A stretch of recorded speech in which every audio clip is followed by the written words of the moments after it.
two voices in our head. One of them tells us what our dreams are, and the other one that tells us that we can't do certain things. I've been going through some old school stuff from first grade, and I found comments that my teacher in first grade made on my paper, and I want to read that out to you. Try working faster. You can read, can't you? You can write way prettier. Work more focused and try harder. What she said to me immediately turned into a mirror of myself. I'm not capable of being able to get good at the things that she told me I'm not good at. There's a story about two frogs wanting to climb the Eiffel Tower, and there's a bunch of frogs that gather around the tower, and they say it's impossible, but both frogs try it, and while they climb up the Eiffel Tower, all the other frogs on the ground, they keep screaming, "It's impossible." Then one frog fell down and the other one made it to the top, and the reason that other frog made it to the top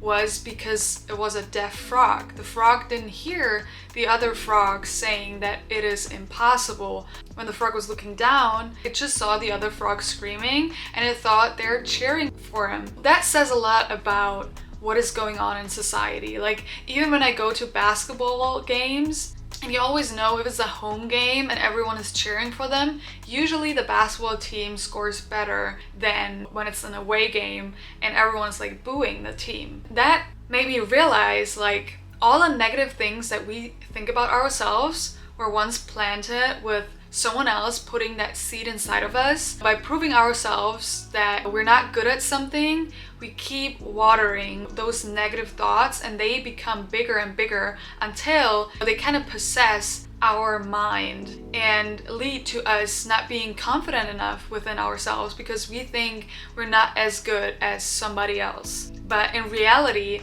everything comes from within, and especially when it comes to your dreams, it's so important that you follow them because you have them for a reason. And even if they seem to be impossible from the standing point that you're in right now, I'll tell you, you can do it. There's so many success stories and they all started with people doubting themselves or failing, and they were only able to achieve it because they overcame their self-doubt. Because at one point they were like, I have this dream for a reason, and even though other people can't see it, the only person that needs to see it is yourself. Another example that I have, especially if you're in a work environment where people or your boss might bully you, the longer you stay in that situation, the more likely you're going to start believing what people say to you. You might think, I'm not even capable of applying somewhere else because people keep telling me I'm not doing my job well enough. Their voice is becoming your voice, your inner voice. And other people's voice should not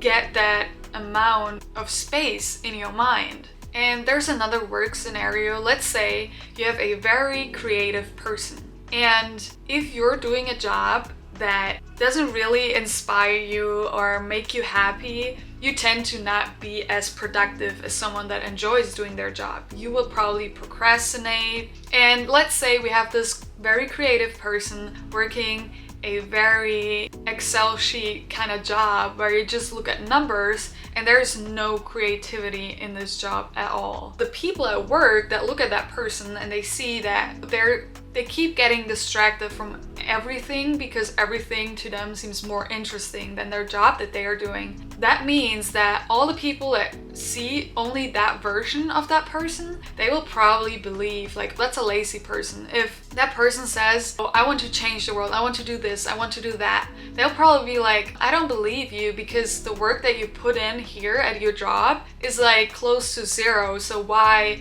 would you be able to achieve anything else? And if that person takes that to heart, that person loses confidence and start doubting themselves because it's multiple people saying that. And that way, because it's a lot of people thinking that, there's a higher chance that we start doubting ourselves because it's a majority of people. But the important thing here is to understand that every person on this earth, even your parents that you grew up with, only know a version of you. Maybe they know multiple versions of you, multiple phases that you went through in life. Because you're the only one in control over your mind, you have certain dreams and goals for a reason. to achieve it. You wouldn't have it if you can't really pull it off. But it's really about overcoming that self-doubt and understanding like those negative feelings that I have towards myself. That self-doubt is not coming from me. It's coming externally from the social media stuff that I consume,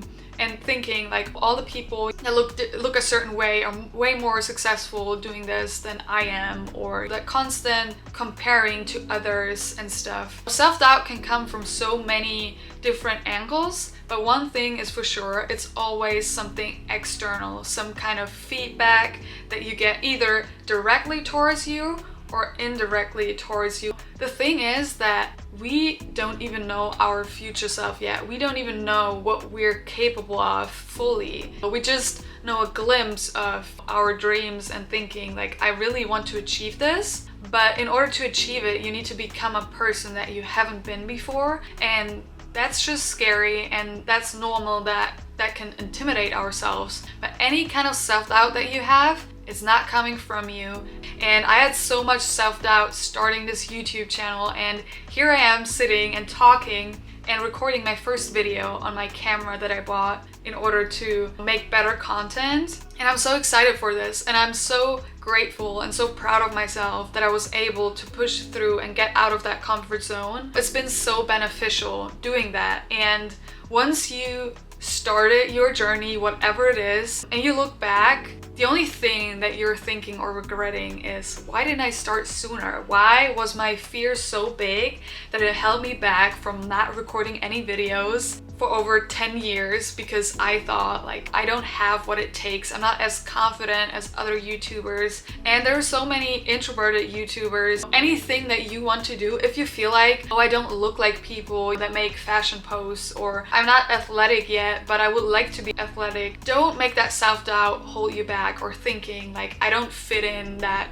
certain kind of environment. You belong there for a reason. And even if you don't look like those other people, if you don't move or think like these other people, reading that stuff from my teacher, I don't even remember those comments, but like looking back, I understand why I used to think the way that I did about myself. And I'm still in the process of speaking more confidently in front of a camera, speaking out my mind, because all these years I kept being silent, keeping all that stuff to myself because I was too scared to put it out there, and just getting confronted with other people telling me that whatever I'm talking about is bullshit. But everyone's opinion is different and everyone's mind works differently as well. I'm just here to share what helps me and what helped me in the past, hoping to help someone else out there. And I'm very grateful if you watch this video until here, and I hope I'll see you in my next video. Bye!